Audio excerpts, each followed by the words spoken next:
Zombies are expected to take over downtown Newhall. Hello, I'm Ryan Haslam with your SCV NewsBreak for Thursday, October 13th.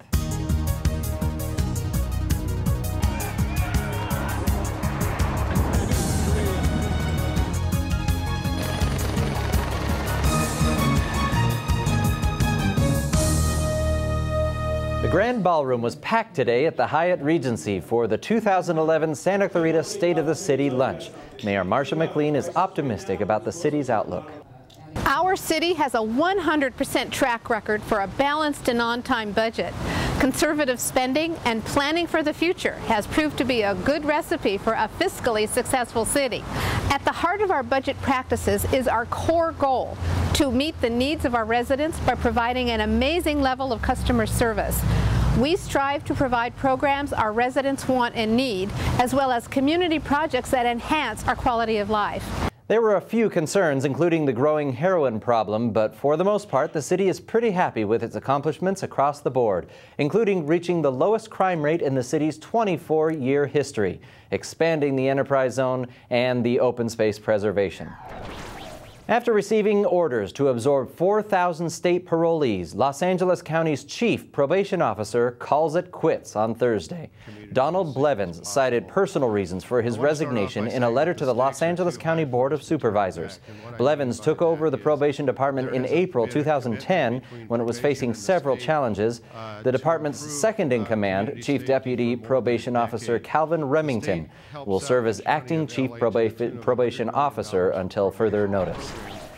The Hart School District is asking Los Angeles County officials to let them issue a second series of bonds under Measure SA.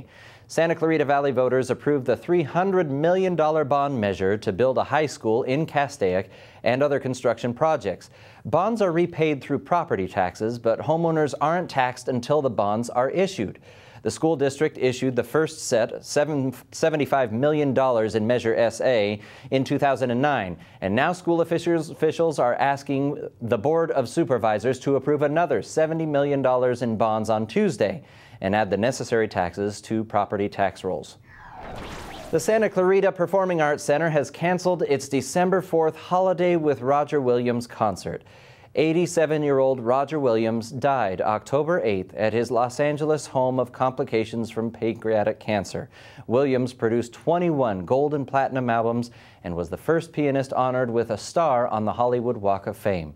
Ticket holders to the December 4th event can contact the Performing Arts Center box office at 661-362-5304 for refunds.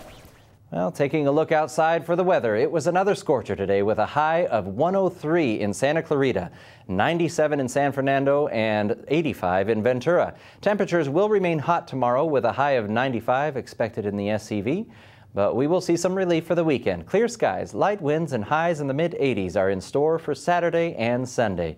We do expect things to heat up again starting Monday. All right, time for local sports. We've got Dave Caldwell here to help us out. What's going on? Well, quite a bit, Ryan. Thank you very much. And we're going to start with the Saugus Centurions girls volleyball team, who once again is ranked number 5 in Division 1A of this week's CIF poll. Head coach Zach Ambrose, now in his 7th year, says a big part of the team's success is how much experience the team has. I've had these girls for almost 3 years, most of them, a couple of them for 4 years. As seniors, they played with me for freshmen. Very experienced group, a lot of time spent playing club and with me on varsity. Jacqueline Clark is I think by far the best player in the league this year, statistically, as well as just a force on the court. She broke all kinds of records this year with over 1,000 kills and digs. Actually, it's 1,100 kills and digs for her career, which smashes all kinds of records. Ashley Guthrie, a junior, is one of the best setters in the state. She's getting notice from all kinds of Division I colleges, and she's just a real good dictator of the game, distributing the ball. Sarah Blumgren, another very athletic outside hitter, reaches really high, terminates with a lot of power, and just we've had these girls for a few years, and they've just really matured into nice complementary players.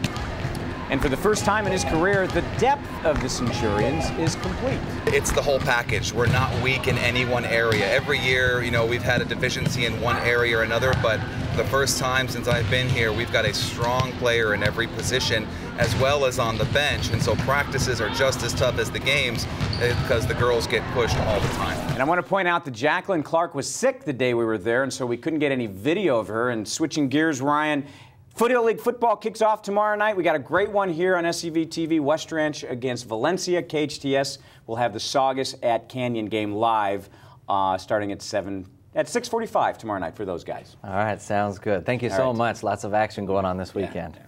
Thank you, Dave.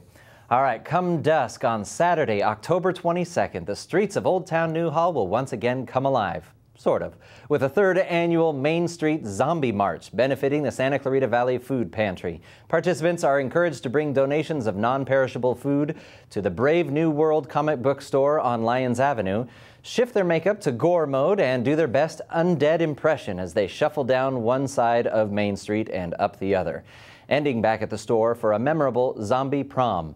Organizers hope to collect at least 1 ton of food for the pantry. For more Santa Clarita news, log on to hometownstation.com or scvnews.com. Thank you for joining us. I'm Ryan Haslam.